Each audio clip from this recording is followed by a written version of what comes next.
Bonjour à tous et à toutes, on se retrouve donc pour le deuxième chapitre. Chapitre, comme on l'a vu, qui s'intitule Contrôle de qualité par dosage. Donc on va voir tout au long de ce chapitre les différentes techniques abordées cette année. Contrairement à ce que j'avais fait pour le chapitre numéro 1, je vais vous présenter la totalité du chapitre dans une seule et même vidéo. Donc on a vu que la définition du dosage, c'était tout simplement la détermination d'une quantité de matière ou de la concentration d'une espèce chimique. Donc le terme doser est assez général et il existe plusieurs techniques de dosage, donc de détermination de concentration, soit par étalonnage, comme on l'a déjà abordé au cours de la première expérience, ou bien par titrage, ce qu'on va voir un petit peu plus tard. Donc le principe du dosage par étalonnage réside dans ce terme étalonnage.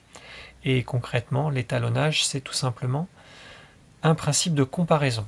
Donc réaliser le dosage par étalonnage revient à comparer une grandeur physique qui peut être la conductivité, qui peut être l'absorbance. Ça, c'est les deux qu'on a vus expérimentalement, mais on peut imaginer d'autres grandeurs physiques mesurables qui permettent ensuite par comparaison de déterminer la concentration d'une espèce chimique inconnue dans une solution. Il s'agit d'une méthode dite non destructive parce qu'elle ne met pas en jeu de réaction chimique, donc pas de réactifs qui disparaissent. Là, la substance a une caractéristique qui peut être sa couleur, sa concentration, et grâce à un instrument, on mesure cette grandeur. La solution n'est absolument pas affectée par la mesure. Donc la première méthode, c'est une méthode par conductivité. Donc, qui dit conductivité pour une solution dit une solution qui contient des ions, et c'est la concentration et la nature de ces ions qui va conférer une plus ou moins grande conductivité à l'ensemble. La conductivité de la solution se note sigma, comme ceci. Alors on l'a vu lors d'un exercice notamment, la conductivité dépend donc de la présence des différents ions caractérisés ici par leur concentration, donc notation entre crochets, mais aussi par cette grandeur lambda qui est la conductivité molaire ionique, donc caractéristique de chacun des ions. Et on fait donc la somme de ces termes lambda fois C pour tous les ions qui sont présents. Donc si on a, dans le cas le plus fréquent, un seul soluté qui est présent dans la solution, eh bien on va tomber sur une relation relativement simple. Donc, en cours, on avait vu l'exemple de MgCl2. On tombe sur l'exemple, donc là je vais assez vite sur cette partie-là, puisque ça correspond à un exercice. On tombe sur le fait que la conductivité, sigma, est proportionnelle à la concentration. Et donc ça, c'est un cas particulier dans cet exercice, mais que l'on va pouvoir généraliser à l'ensemble des solutions que l'on va rencontrer, à une autre condition près, c'est que les concentrations soient inférieures à 10 puissance moins 2 mol par litre, ce qui sera toujours vérifié aussi dans les exercices. On tombe donc sur le cas le plus simple qui soit, cette notion de proportionnalité qui traduit la loi dite de Kohlrausch, et donc qui va se manifester graphiquement par une droite passant par l'origine quand on trace le graphique de sigma en fonction de la concentration.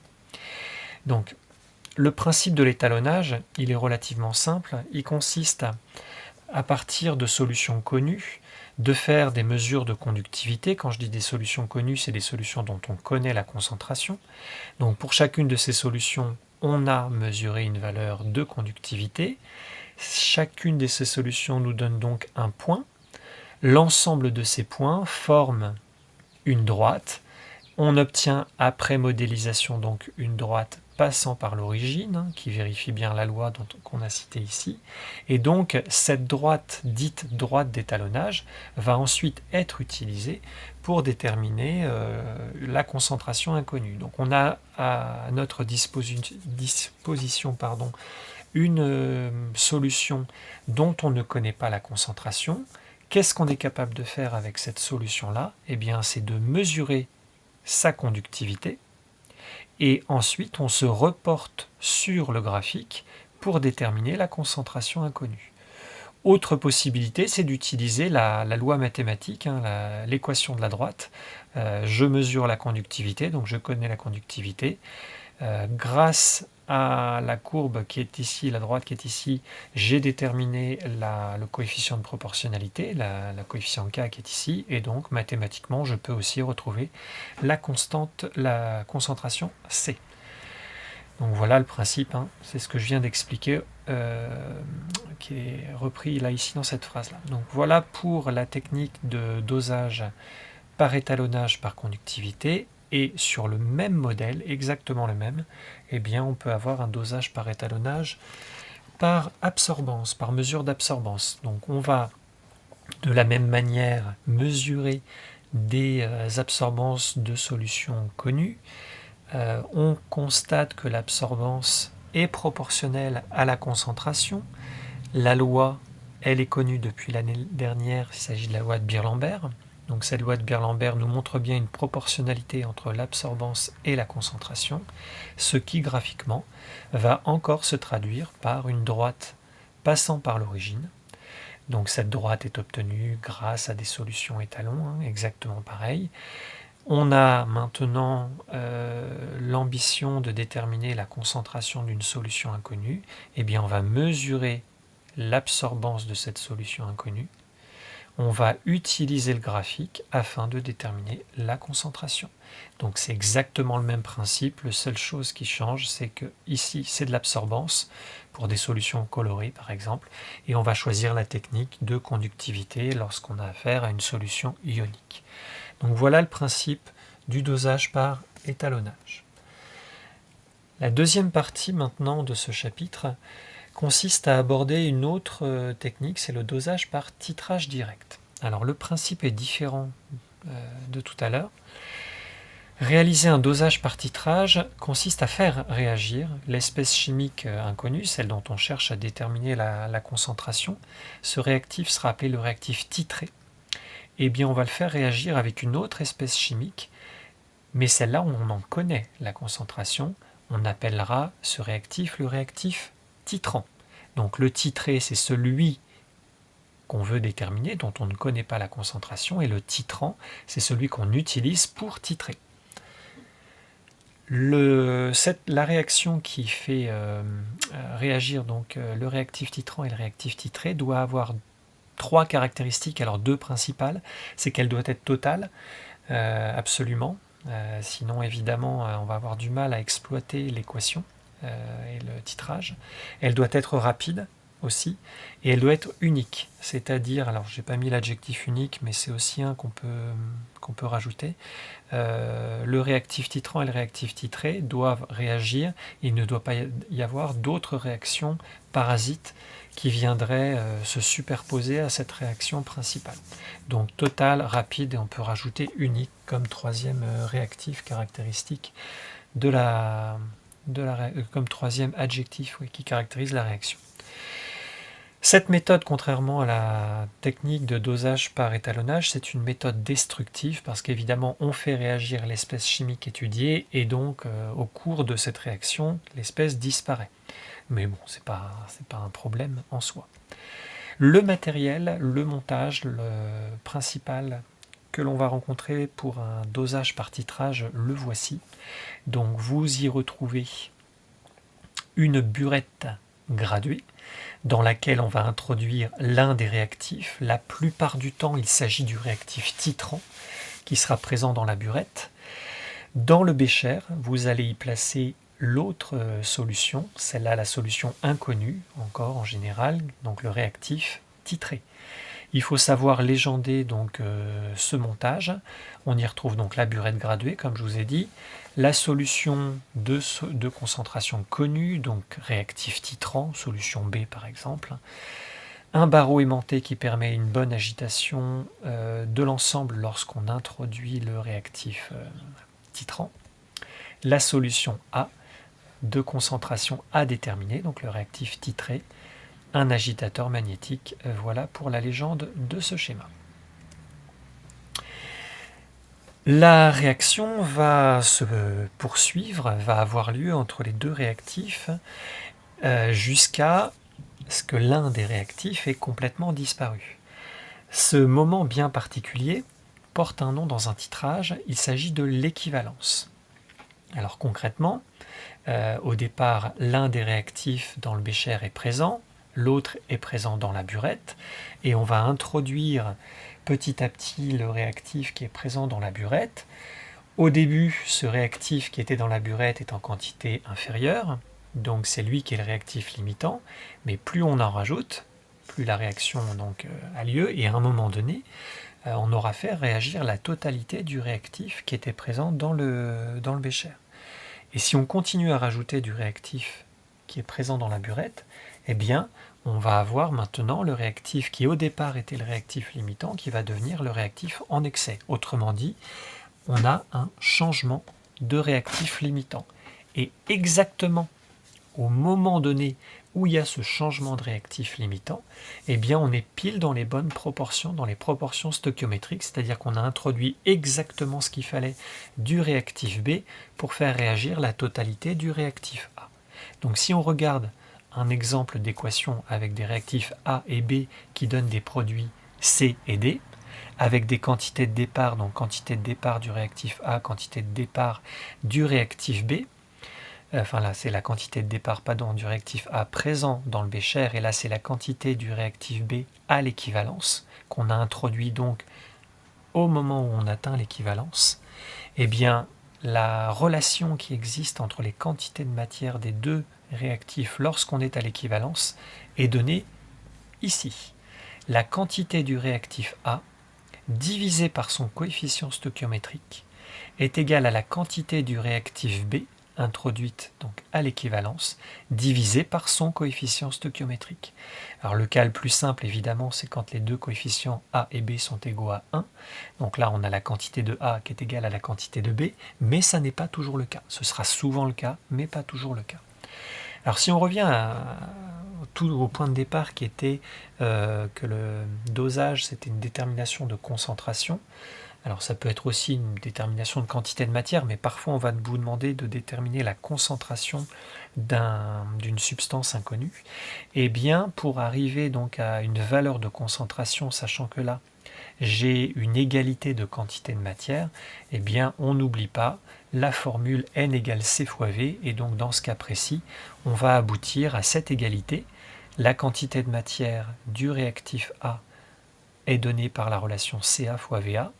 La quantité de matière introduite par le réactif B à l'équivalence, elle est donnée par Cb fois Vb, et donc on a cette égalité Ca fois Va divisé par le coefficient A est égal à Cb fois Vb divisé par le coefficient B. Ce qui donnera souvent CaVa égale CbVb dans le cas où les deux coefficients stoichiométriques sont égaux à 1, et c'est la plupart du temps le cas.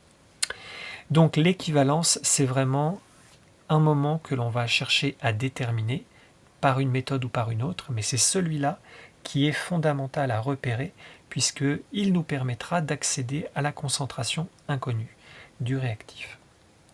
Donc en fonction de la technique utilisée, le repérage de l'équivalence va se faire de façon différente. Donc la première méthode, c'est le cas d'un titrage pH métrique, autrement dit qu'on suit par mesure de pH. On introduit petit à petit l'un des réactifs et à chaque introduction, on va mesurer le pH. Et bien si on fait cette expérience, on va constater à un moment donné une brutale variation du pH. Donc là on a l'exemple d'une solution qui est au départ acide, on fait donc un dosage acide-base, l'acide était dans le bécher et on introduit petit à petit une base, ce qui augmente donc le pH de l'ensemble, et à un moment donné, eh bien, il va y avoir une brutale augmentation du pH. Cette brutale augmentation se fait justement au moment de l'équivalence. Alors il ne s'agit pas de déterminer approximativement ce volume, il faut suivre un protocole relativement précis, et il existe deux techniques qui permettent de trouver le volume à l'équivalence avec une précision très intéressante. La première de ces méthodes, c'est la méthode des tangentes parallèles. Donc elle consiste à tracer deux tangentes à la courbe. Alors si on commence par celle-ci, vous voyez qu'elle est tangente à la courbe avant l'équivalence, à peu près à ce niveau-là. Et on trace la tangente à la courbe tangente en ce point-là, qui est parallèle à la première. Donc on obtient ainsi les deux tangentes, là les deux tangentes, ce sont les deux parallèles extrêmes, et ensuite on va tracer la droite équidistante à ces deux parallèles. Équidistante ici. Donc cette droite évidemment n'est pas tangente à la courbe, elle va couper la courbe, elle la coupe ici en un point qu'on appelle le point d'équivalence, qui va être caractérisé par ces deux coordonnées, d'une part le volume à l'équivalence, et d'autre part le pH à l'équivalence. Donc le volume à l'équivalence va nous permettre, comme on l'a vu dans l'équation qui précède, de ensuite déterminer la concentration du réactif inconnu. L'autre technique consiste à utiliser la méthode de la courbe dérivée. Donc là on voit par exemple sur cette portion de courbe qu'il y a une augmentation légère. Si on dérive une courbe légèrement croissante, on va obtenir une valeur légèrement positive, comme on le voit ici. D'un seul coup, la courbe se met à monter brutalement. On a une pente qui est très très forte, et donc qui dit pente très très forte, croissante, ça donne une dérivée qui est très positive. Donc là, vous avez une valeur qui est très positive. Puis, une fois cette brutale augmentation passée, on retrouve une augmentation lente. Qui dit augmentation lente, dit une dérivée, une valeur du nombre dérivé qui est légèrement positive. Donc l'équivalence correspond tout simplement au pic de la courbe dérivée. Là, vous avez une augmentation de pH, donc le pic va être positif. Si au contraire on suit le dosage d'une base par un acide, on va avoir une diminution de pH pareil avec une variation brutale, et donc si on fait la courbe dérivée, on aura un pic qui va être vers le bas. Mais le principe est le même. Le point d'équivalence se détermine par la présence de ce pic. Alors cette deuxième méthode, elle est un tout petit peu moins intéressante, moins intéressante. Elle est un petit peu plus difficile à exploiter pour trouver le pH à l'équivalence, parce que parfois on n'a que la courbe dérivée qui ne se superpose pas à la courbe de pH, donc on ne connaît que le volume à l'équivalence, mais c'est souvent lui dont on a le plus besoin. Donc voilà pour l'une des techniques qui est le dosage pH métrique. Quand on fait des dosages acide-base, il existe une autre technique qui va être encore plus rapide, c'est le titrage colorimétrique. Et comme son nom l'indique, la détection de l'équivalence va tout simplement se faire grâce à un changement de couleur. Alors, changement de couleur, ça peut se faire naturellement si l'un des réactifs est coloré, ou bien si au contraire on va avoir ou bien au contraire si on a un produit coloré. Non, le produit coloré ça va pas le faire. En revanche, un réactif coloré, je reviens sur ce que j'ai dit, si vous avez un réactif coloré, il est possible d'avoir dans ce cas-là une détection naturelle de l'équivalence. Quand le réactif disparaît, la couleur disparaît, donc au moment où la couleur a disparu, eh bien on sait qu'on est à l'équivalence.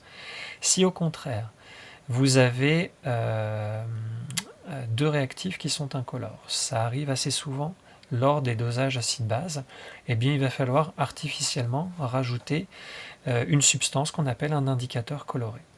Et donc l'indicateur coloré, on en avait déjà parlé à la fin du chapitre 1, c'est un couple acide-base qui a la particularité d'avoir son acide et sa base d'une couleur différente. Donc quand on bascule de la prédominance de l'un vers la prédominance de l'autre, eh bien cet indicateur coloré change de couleur. Et donc là, ce qui est pertinent, c'est de choisir cette bascule. Donc cette bascule, elle a lieu lorsque le pH est égal au pK. Eh bien, il faut que cette bascule se fasse lorsque on est aux alentours de l'équivalence. Et donc, pour bien choisir un indicateur coloré, il faut faire correspondre le pK du couple avec le pH à l'équivalence. Alors évidemment, ça nécessite de connaître le pH à l'équivalence ou d'avoir une idée du pH à l'équivalence pour bien choisir son indicateur coloré.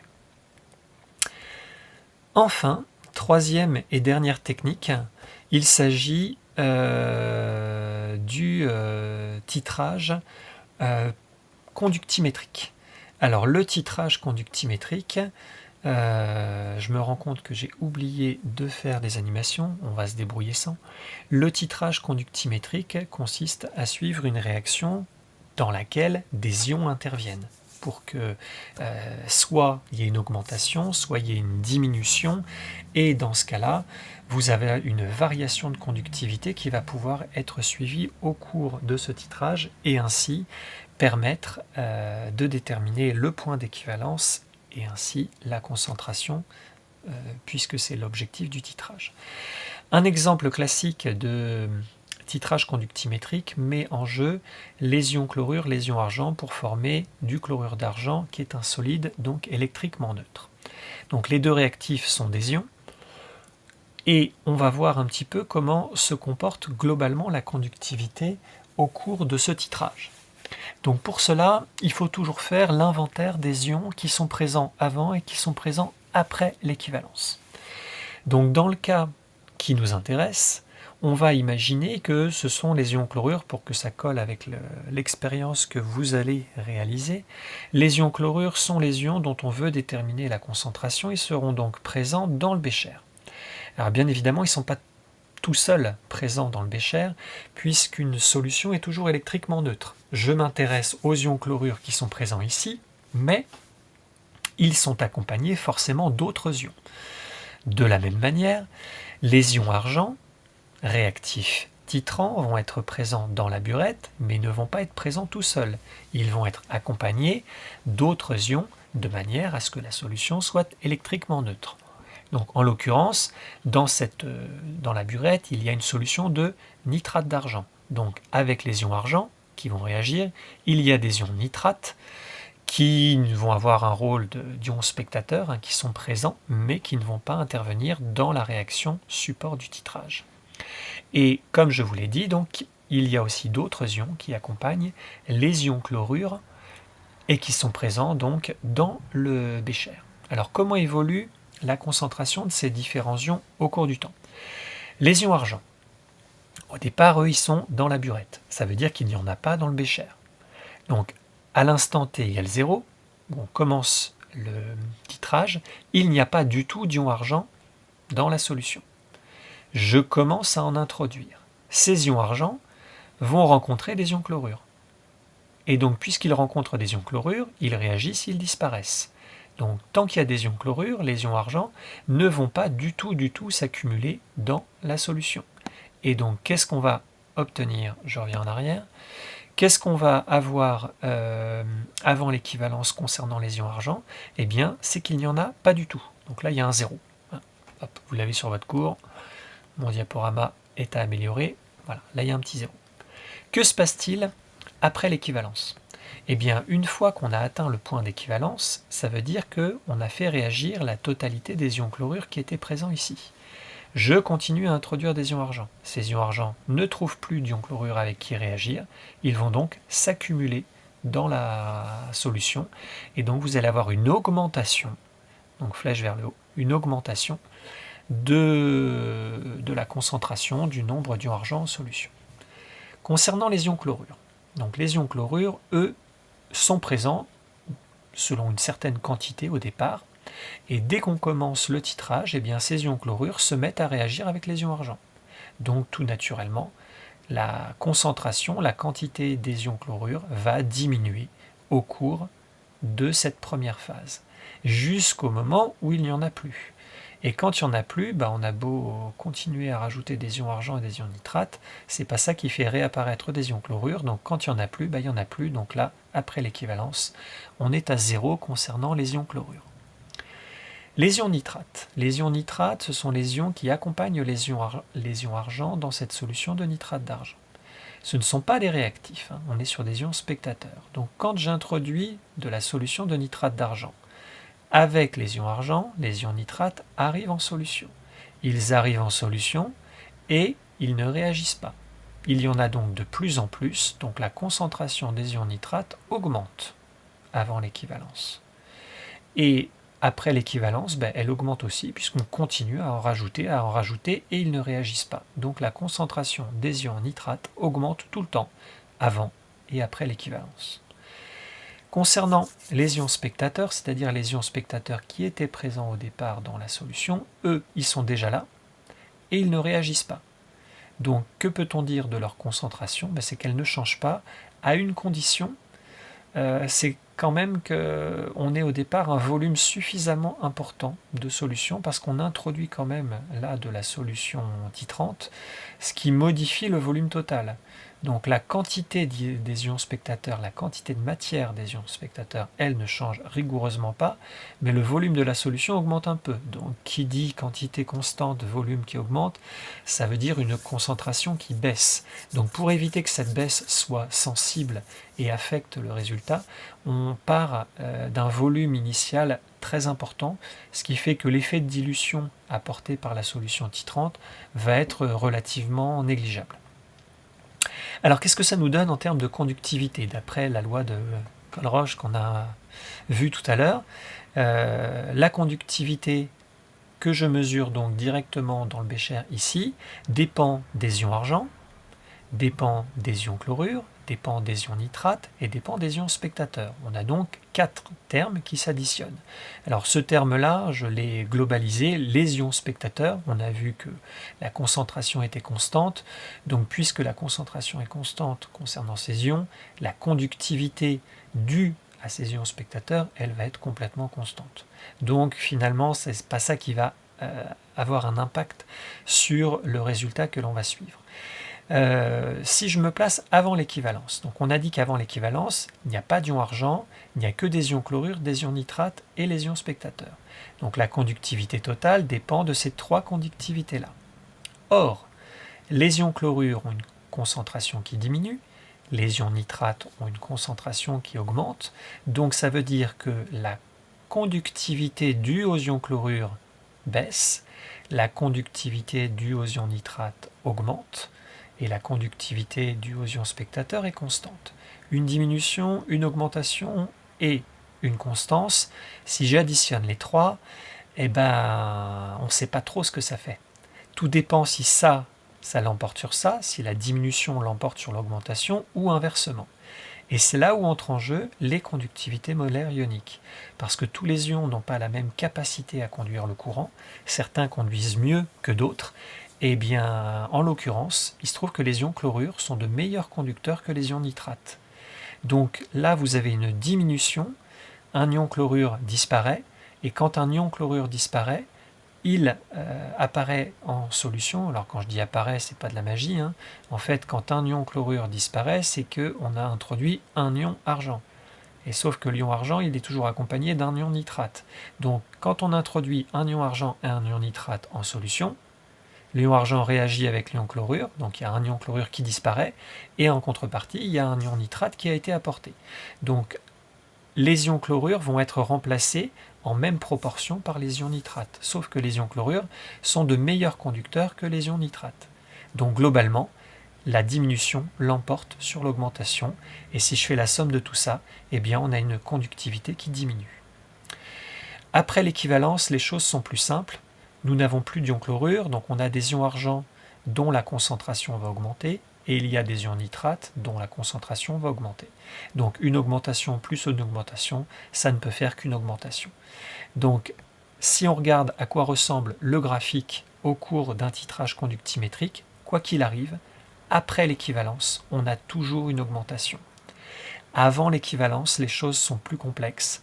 On peut avoir, comme on l'a vu, comme on le voit ici et comme on l'a vu dans l'activité expérimentale, que la conductivité baisse et donc le changement de pente nous montre le moment où il y a eu changement de réactif limitant, c'est-à-dire l'équivalence.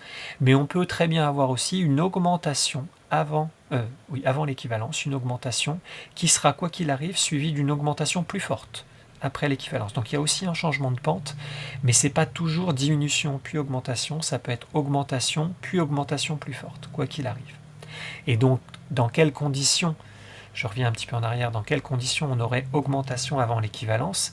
C'est si l'augmentation l'emportait sur la diminution. Autrement dit, l'ion qui apparaît en solution est meilleur conducteur que l'ion qui disparaît. Bon, ce n'est pas le cas ici, mais ça peut tout à fait arriver. Donc voilà à quoi ressemble l'allure d'un titrage conductimétrique. Et donc, quand on fait des mesures de conductivité au cours du temps, on a tous ces points qui apparaissent. On voit 2 portions de droite qui se dessinent. Donc il faut à la main ou bien avec un logiciel tracer ces deux droites moyennes, et l'intersection de ces deux droites va nous donner le volume à l'équivalence. Et le volume à l'équivalence, comme on l'a vu pour un titrage pH métrique ou colorimétrique, nous permet ensuite d'accéder à une concentration.